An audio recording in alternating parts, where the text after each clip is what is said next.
प्रभु श्री राम की जय हो। हजारों जीवन मुक्तों में भी सब सुखों की खान ब्रह्म में लीन विज्ञानवान पुरुष और भी दुर्लभ है।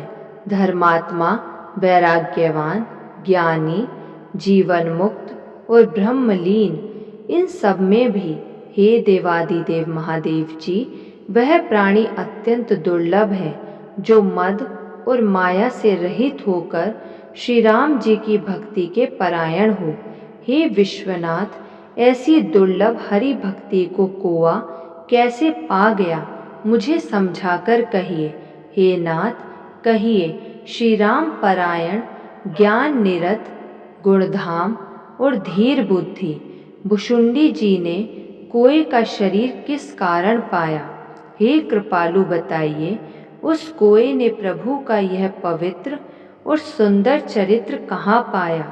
और हे कामदेव के शत्रु, यह भी बताइए, आपने इसे किस प्रकार सुना? मुझे बड़ा भारी कौतूहल हो रहा है। गरुड़ जी ने तो महान ज्ञानी, सद्गुणों की राशि, श्री हरि के सेवक और उनके अत्यंत निकट रहने वाले हैं। उन्होंने मुनियों के समूह को छोड़कर कोए से जाकर हरि कथा किस कारण सुनी? कहिए।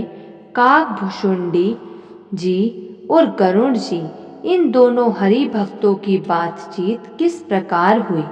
पार्वती जी की सरल सुंदर वाणी सुनकर शिवजी सुख पाकर आदर के साथ बोले, हे सती, तुम धन्य हो, तुम्हारी बुद्धि अत्यंत पवित्र है।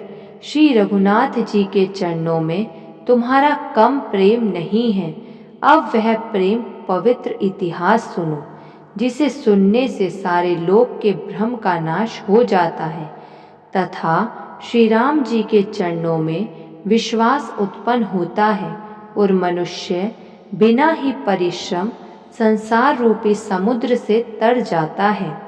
पक्षीराज गरुड़ जी ने भी जाकर काकभुशुंडी जी से प्रियाय ऐसे ही प्रश्न किए थे।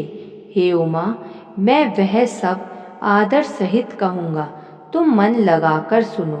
मैंने जिस प्रकार वह जन्म मृत्यु से छुड़ाने वाली कथा सुनी, हे सुमुखी, हे सुलोचनी, वह प्रसंग सुनो।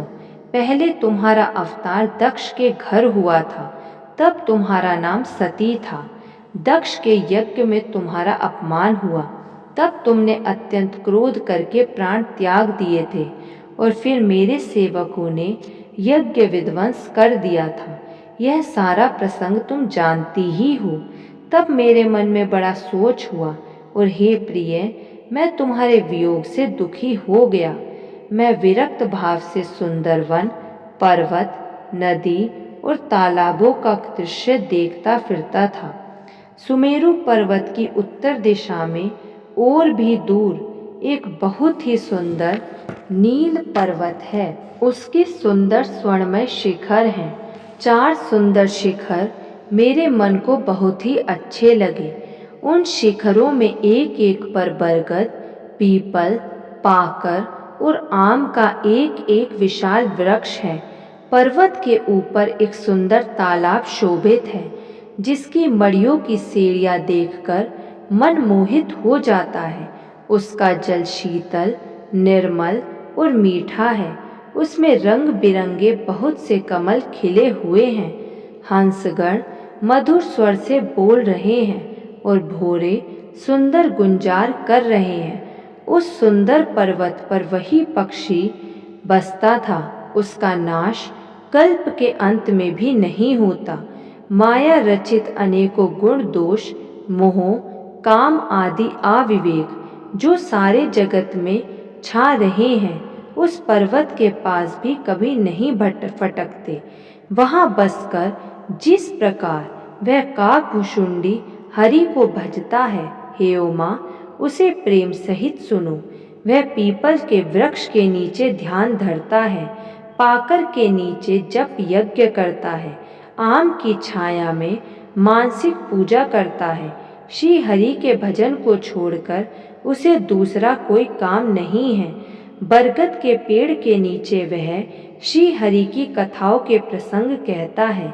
वहाँ अनेकों पक्षी आते हैं और कथा सुनते हैं वह विचित्र रामचरित्र को अनेकों प्रकार से प्रेम सहित आदर पूर्वक गान करता है। जय श्री राम।